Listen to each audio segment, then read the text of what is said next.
অবশেষে সারা দেশে একযোগে চালু হলো নামজারি করার নতুন পদ্ধতি। এখন থেকে আলাদা করে আবেদন করা লাগবে না।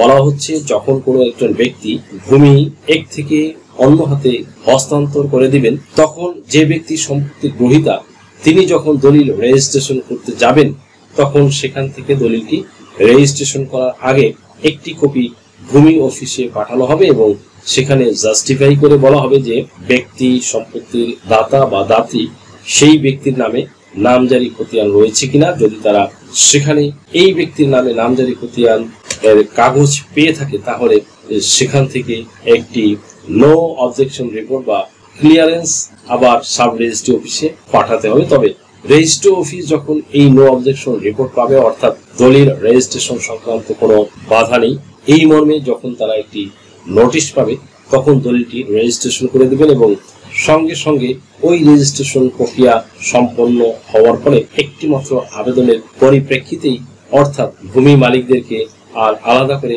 আবেদন করতে হবে না। সাব রেজিস্ট্রি অফিসে একটি নির্দিষ্ট ফি প্রদান করে ভূমি অফিস থেকে অটোমেটিক ভাবে যে ব্যক্তি সম্পত্তি গ্রহীতা বা ক্রেতা তার নামে খতিয়ান সংশোধন হয়ে যাবে। দ্যাট মিনস আলটিমেটলি নামজারি করার জন্য আর আলাদা করে কোনোভাবে আবেদন করতে হবে না, হয়রানি লাগবে না। 1170 টাকার জায়গায় 11,000 কিংবা 1 লক্ষ টাকার এই যে একটা ধান্দার ব্যাপার, সেটা আর থাকবে না। এটি কিন্তু আগেই বলেছিলাম যে 21টি উপজেলায় পাইলট প্রকল্প হিসেবে এতদিন কিন্তু কার্যক্রম চলছিল। এখন কিন্তু সারা দেশে এই কার্যক্রম শুরু হয়েছে এবং ভূমি মন্ত্রণালয় কিন্তু নির্দেশ প্রদান করেছে। এবং আরেকটি প্রক্রিয়া, সেটি হলো যে এই ওয়ারিশ সম্পত্তির ক্ষেত্রে যেহেতু দলিল সরাসরি তৈরি হয় না, সেক্ষেত্রে সেখানে কিছু জটিলতা থাকে।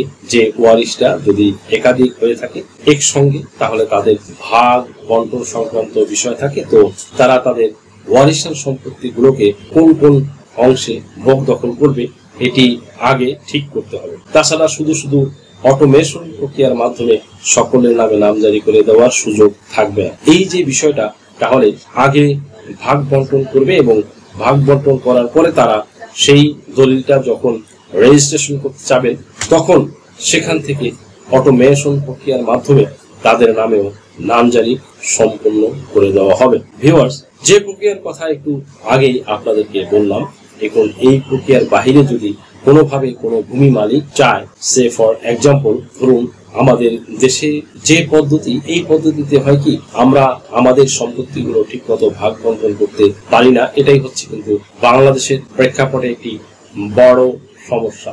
যদি কোনো কারণে পিতা কিংবা মাতা অর্থাৎ যারা সম্পত্তির মালিক তারা জীবদ্দশায় এগুলো সুরাহা না করে যায় কিংবা ভাগ বন্টন ঠিক মতো না করে দিয়ে যায়, তাহলে সেই সম্পত্তি ভালো, সেই সম্পত্তির উপরেই বেসিক্যালি নজরটা সবার আগে থাকে। দ্যাট মিনস যে সম্পত্তিটা একটু ফসল ভালো হয়, যে সম্পত্তিটা একটু উর্বর, সেই সম্পত্তির দিকে তখন সব ওয়ারিশদেরই নজর যায়। সেই সম্পত্তিটি সকলেই কিন্তু নিতে চায় বা সব ওয়ারিশ নিতে চায়। এটি হতে পারে কন্যা, সেটি হতে পারে পুত্র, কিংবা সেটি হতে পারে স্ত্রী কিংবা স্বামী। হাওয়ার যারাই হোক না কেন সবাই সম্পত্তি নিতে চায়। আর একটি ব্যাপার হচ্ছে বসত ভিটা। ধরা যাক যে এই বসত ভিটায় সবাই বসবাস করতেছেন, সেই বসত ভিটায় দেখা যাচ্ছে যে একসঙ্গে সকল ওয়ারিশের বসবাস করা সম্ভব না। সো ওই বসত ভিটার উপরে যে বাড়ি থাকে সেগুলো সবাই ভোগ দখল করতে চায়। এই ক্ষেত্রে দেখা যায় যে ভাগ বন্টনটি হয়তো হচ্ছে না। তাহলে কি এই ভাগ বন্টন ছাড়া যুগের পর যুগ ওয়ারিশান সম্পত্তিগুলো এভাবে পড়ে থাকবে? সরকার কি নামজারি খতিয়ান তৈরি হওয়ার পরে সরকার ওই সম্পত্তির থেকে রাজস্ব কিংবা ভূমি উন্নয়ন কর পাবে না? দেখা যাচ্ছে যে যেহেতু এই প্রক্রিয়ার মাধ্যমে যাওয়া যাচ্ছে না, বাটোয়ারা করা ছাড়া, তাহলে ওই সকল সম্পত্তিতে ওয়ারিশরা তাদের সকলে মিলে যৌথ খতিয়ান তৈরি করে নিতে হবে। যৌথ খতিয়ান বা জয়েন্ট খতিয়ান ছাড়া কোনোভাবে সম্পত্তি ভোগ দখল করা কোনো সুযোগ নেই। দ্যাট মিনস যে যেভাবে পারে শারীরিক আর্থিক যেভাবে ক্ষমতা দেখিয়ে অনেকে আমরা সম্পত্তিগুলো ভোগ দখল করার চেষ্টা করি, ইভেন কি নামজারি ছাড়াই কিংবা নামজারি করে ফেলি এবং সেটা দলিল ছাড়াই। তো এই বিষয়গুলো করার সুযোগ থাকবে না বলা হচ্ছে যে এখন থেকেই ওয়ারিশান সম্পত্তিগুলো নিয়ে যেহেতু জটিলতা, তাই সকল ওয়ারিশরা সকলে মিলে যৌথ খতিয়ানের জন্য আবেদন করবে, অর্থাৎ সকল সম্পত্তি সকলের নামে নামজারি করে দেওয়া হবে। এবং এই বিষয়ে নামজারি করার আগে তারা ইউনিয়ন পরিষদের চেয়ারম্যান, সিটি কর্পোরেশনের মেয়র থেকে তাদের ওয়ারিশান যে সনদ, সেই সনদটি সংগ্রহ করবেন এবং যৌথ খতিয়ানের জন্য আবেদন করবেন। এরূপ আবেদন প্রাপ্তির পরে রাজস্ব কর্মকর্তা কিংবা সহকারী কমিশনার ভূমি সকলের নামে যৌথ খতিয়ান দেওয়ার জন্য নির্দেশ প্রদান করবেন এবং ওই খতিয়ানে কখনোই উল্লেখ থাকবে না যে কে কোন দাগে কতটুকু সম্পত্তি ভোগ দখল করছে।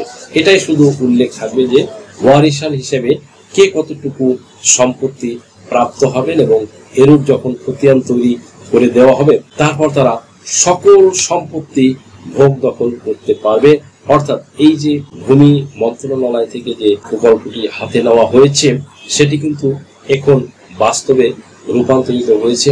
এখন এই প্রক্রিয়ার মাধ্যমে ওই সকল সম্পত্তি, যত ধরনের সম্পত্তি রয়েছে সকল সম্পত্তি নামজারি করে নেওয়া যাবে। এখন এই নামজারি ছাড়া আবার কিন্তু সম্পত্তি ভোগ দখল করা বিধি নিষেধ আরোপ করা হয়েছে। ভিউয়ার্স, কোনোভাবেই আর সম্পত্তি ভোগ দখল করার সুযোগ থাকছে না। দ্যাট মিনস আপনি শুধু দলিল বলে সম্পত্তির মালিক এই হিসেবে সম্পত্তি ভোগ দখল করবেন, এটি আর থাকছে না। যদি কোনোভাবে খতিয়ান সংশোধন না করে, নামজারি না করে, তাহলে আগে যে ব্যক্তি নামজারি করেছে সেই ব্যক্তি যদি ইচ্ছা করে আপনাকে কিন্তু হয়রানি করতে পারে। তারা আপনাকে উচ্ছেদ করে সম্পত্তি ভোগ দখলে যেতে পারে বা অন্যত্র বিক্রয় করে দিতে পারে। এই ক্ষেত্রে আইনও আপনাকে কোনো ধরনের সহযোগিতা করবে না। তাই ভূমি মালিকদেরকে কঠোরভাবে নির্দেশনা প্রদান করা হয়েছে যে তারা যেন এই পদ্ধতি দুটো অনুসরণ করে খুব সহজেই তাদের নামে নামজারি করে নিতে পারে। আর যদি ভূমি অফিস থেকে কোনো ভূমি মালিককে হয়রানি করার চেষ্টা করা হয়, নামজারি করে দেয় না, এমনও অনেক ঘটনা রয়েছে। হয় সকল ডকুমেন্টস ঠিকঠাক থাকার পরেও তাহলে তারা ভূমি অফিসে যে হটলাইন রয়েছে, অভিযোগের যে নাম্বার রয়েছে 16122, সেখানে অভিযোগ দায়েরের মাধ্যমে এই বিষয়গুলোর সমাধান করে নিতে পারবে।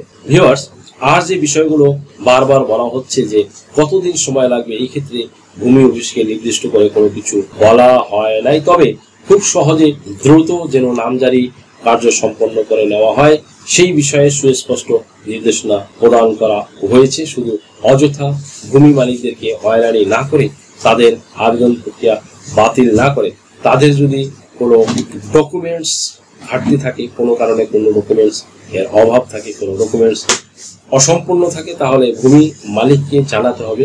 ভূমি মালিক সেই বিষয়গুলো সমাধান করে দিতে পারলে তাদের নামে নামজারি করে নিতে হবে বা দিতে হবে। এর বাহিরে আর যাওয়ার কোনো সুযোগ নেই। সুপ্রিয় দর্শক মণ্ডলী, এই যে গুরুত্বপূর্ণ বিষয়গুলো যে আপনাদের সামনে তুলে ধরলাম, এই প্রক্রিয়াটি মেনে এখন থেকে ভূমি মালিকদের নামজারি করে ভূমি মালিকদের যে ভূমি মালিকানা সেটি বাস্তবায়ন করতে হবে। আর এই সংক্রান্ত বিষয় নিয়ে যদি আপনাদের আরো কোনো কিছু জানার থাকে, কোনো কিছু বোঝার থাকে, কোনো কিছু সহযোগিতা নিতে চান, তাহলে যে পদ্ধতিতে ভূমি মালিকরা এই নতুন পদ্ধতিতে কোন কোন জমির নামজারি করে নিতে পারবেন, কিভাবে নামজারি করে নিতে পারবেন কিংবা আবেদন করবেন, কিভাবে কত খরচ পড়বে, কতদিন সময় লাগবে, এই সংক্রান্ত যাবতীয় যত ধরনের প্রশ্ন রয়েছে আজকের ভিডিওতে সেই সকল বিষয় নিয়ে ডিসক্রাইব করব। সুপ্রিয় দর্শক মণ্ডলী, ভূমি মন্ত্রণালয় নামজারি সংক্রান্ত জটিলতা নিরসন করার জন্য দীর্ঘদিন ধরেই একটি প্রকল্প হাতে নিয়েছিল। সেই প্রকল্পের আওতায় ভূমি মালিকদেরকে বারবার বলা হয়েছিল যে নামজারি সংক্রান্ত যে হয়রানি, এই প্রকল্প বাস্তবায়ন হলে সেটি আর থাকবে না। বাংলাদেশের 21টি উপজেলায় এই প্রকল্পের পাইলট প্রকল্প, দ্যাট মিনস পরীক্ষামূলক প্রকল্প কিন্তু বেশ কিছুদিন ধরে চলমান ছিল। এই প্রকল্প থেকে বের হয়ে এখন মাঠ পর্যায়ে সারা দেশে একযোগে এই প্রকল্প বাস্তবায়নের জন্য নির্দেশ প্রদান করেছেন ভূমি মন্ত্রণালয় এবং সার্বিক তত্ত্বাবধান করেছেন অন্তর্বর্তীকালীন সরকার এবং এই সরকারের ভূমি উপদেষ্টা মহোদয়। সুপ্রিয় দর্শক মণ্ডলী, ভূমি মন্ত্রণালয় থেকে বলা হয়েছে এই প্রকল্পের আওতায় দুটি সেক্টরে ভাগ করে নামজারি সেবা প্রদান করা হবে নতুন পদ্ধতিতে এবং এই দুটি প্রকল্পের মধ্যে ধরা হয়েছে যে সকল সম্পত্তি ওয়ারিশান সূত্রে হাত বদল হয় সেগুলো এক ধরনের এবং সরাসরি দলিল তৈরি হয় এই ধরনের সম্পত্তিগুলো আরেক শ্রেণীতে বিভক্ত করে নামজারি করে দেওয়া হবে। ওয়ারিশান সম্পত্তির ক্ষেত্রে একটা ভাগাভাগির একটা ব্যাপার থাকে। এই জন্য ভূমি মন্ত্রণালয় থেকে আগেও একটি প্রজ্ঞাপন যেহেতু জারি করা হয়েছে, সেই প্রজ্ঞাপনের আলোকে এবং ভূমি মন্ত্রণালয়ের অধীনে যে সকল জমি নতুন করে হাত বদল হয়, অর্থাৎ ক্রয় বিক্রয় সূত্রে, দ্যাট মিনস ক্রয় বিক্রয় সূত্রে, হেবার সূত্রে, দানপত্র সূত্রে, উইল সূত্রে, এই সকল সম্পত্তির ক্ষেত্রে সরাসরি অটোমেশন প্রক্রিয়ার মাধ্যমে নামজারি সম্পন্ন হবে। প্রথমেই যদি নামজারির এই যে অটোমেশন প্রক্রিয়ার মধ্যে আমরা আসি, তাহলে সর্বপ্রথম আমাদের কি করতে হতো, হয়তো একটি দলিল রেজিস্ট্রি করতে হতো। পরবর্তীতে সে দলিল নিয়ে গিয়ে নামজারির জন্য ভূমি অফিসে আবেদন করতে হতো, ধর্ণা দিতে হতো। সুপ্রিয় দর্শক মন্ডলী, ওয়ারিশরা সকলে মিলে যৌথ খতিয়ানের জন্য আবেদন করবে। দ্যাট মিনস সকল সম্পত্তি সকলের নামে নামজারি করে দেওয়া হবে এবং এই বিষয়ে নামজারি করার আগে তারা উপজেলা পরিষদের চেয়ারম্যান, ইউনিয়ন পরিষদের চেয়ারম্যান বা সিটি কর্পোরেশন থেকে তাদের ওয়ারিশান যে সনদ, সেই সনদটি সংগ্রহ করবেন এবং যৌথ খতিয়ানের জন্য আবেদন করবেন। এরূপ আবেদন প্রাপ্তির পরে রাজস্ব কর্মকর্তা কিংবা সহকারী কমিশনার ভূমি সকলের নামে যৌথ খতিয়ানে দেওয়ার জন্য নির্দেশ প্রদান করবেন। নির্দেশ প্রদান এই জন্য করবেন যে যাতে কাজটা সুন্দর মতো সুরাহা হয় এবং ওই খতিয়ানে কখনোই উল্লেখ থাকবে না কে কোন দাগে কতটুকু সম্পত্তি ভোগ দখল করছেন। এখানে শুধু উল্লেখ থাকবে যে ওয়ারিশান হিসেবে কে কতটুকু সম্পত্তি প্রাপ্ত হবে এবং এরূপ যখন খতিয়ান তৈরি করে দেওয়া হবে তারপরে তারা সকল সম্পত্তি ভোগ দখল করতে পারবে। অর্থাৎ এই যে ভূমি মন্ত্রণালয় থেকে যে প্রকল্পটি হাতে নেওয়া হয়েছিল সেটি কিন্তু এখন বাস্তবে রূপান্তরিত হয়েছে। এখন এই প্রক্রিয়ার মাধ্যমে ওই সকল সম্পত্তি, যত ধরনের সম্পত্তি রয়েছে সকল সম্পত্তি নামজারি করে নেওয়া যাবে। এখন এই নামজারি ছাড়া আবার কিন্তু সম্পত্তি ভোগ দখল করা বিধি নিষেধ আরোপ করা হয়েছে। কোনোভাবেই আর সম্পত্তি ভোগ দখল করার সুযোগ থাকছে না। অর্থাৎ আপনি শুধু দলিল বলে সম্পত্তির মালিক এই হিসেবে সম্পত্তি ভোগ দখল করবেন, এটি থাকছে না। যদি কোনোভাবে খতিয়ান সংশোধন না হয়, নামজারি না হয়, তাহলে আগে যে ব্যক্তি নামজারি করেছে সেই ব্যক্তি যদি ইচ্ছা করে আপনাকে কিন্তু হয়রানি করতে পারবে। তারা আপনাকে উচ্ছেদ করে সম্পত্তি ভোগ দখলে যেতে পারবে। এই ক্ষেত্রে আইনও আপনাকে কোনো ধরনের সহযোগিতা করবে না। তাই ভূমি মালিকদেরকে কঠোরভাবে নির্দেশনা প্রদান করা হয়েছে যে তারা যেন এই পদ্ধতি দুটো অনুসরণ করে খুব সহজেই তাদের নামে নামজারি করে নিতে পারে। আর যদি ভূমি অফিস থেকে কোনো ভূমি মালিককে হয়রানি করার চেষ্টা করা হয়, নামজারি করে দেওয়া না হয়, সকল ডকুমেন্টস ঠিকঠাক থাকার পরেও, তাহলে তারা ভূমি মন্ত্রণালয়ের যে ওয়ার্ড লাইন যে আছে 16122 নাম্বারে, সেই নাম্বারে অভিযোগ দায়ের করবে। সেখানে অভিযোগ দায়েরের মাধ্যমে এই বিষয়গুলো সমাধান করে নিতে পারবেন। আর যে বিষয়গুলো বারবার বলা হচ্ছে যে কতদিন সময় লাগবে, এক্ষেত্রে ভূমি অফিসকে নির্দিষ্ট করে কোনো কিছু বলা হয়নি, তবে খুব সহজে খুব দ্রুত যেন নামজারি সম্পন্ন করে দেওয়া হয় সেই বিষয়ে সুস্পষ্ট নির্দেশনা প্রদান করা হয়েছে। শুধু অযথা ভূমি মালিকদেরকে হয়রানি না করে, তাদের আবেদন প্রক্রিয়া বাতিল না করে, তাদের যদি কোনো ডকুমেন্টস শর্ট থাকে, কোনো কারণে ডকুমেন্টস এর অভাব থাকে, কোনো ডকুমেন্টস অসম্পূর্ণ থাকে, কোনো ডকুমেন্টস দিতে একটু লেট হয়, তাহলে ভূমি মালিককে জানাতে হবে। ভূমি মালিক সেই বিষয়গুলো সমাধান করে দিতে পারলে তাদের নামে নামজারি করে দিতে হবে। এর বাইরে আর যাওয়ার সুযোগ নেই। সুপ্রিয় দর্শক মন্ডলী, এই যে গুরুত্বপূর্ণ বিষয়গুলো যে আপনাদের সামনে তুলে ধরলাম, এই প্রক্রিয়াটি মেনে এখন থেকে ভূমি মালিকদেরকে নামজারি করে ভূমি মালিকদেরকে যে ভূমি মালিকানা সেটি বাস্তবায়ন করতে হবে।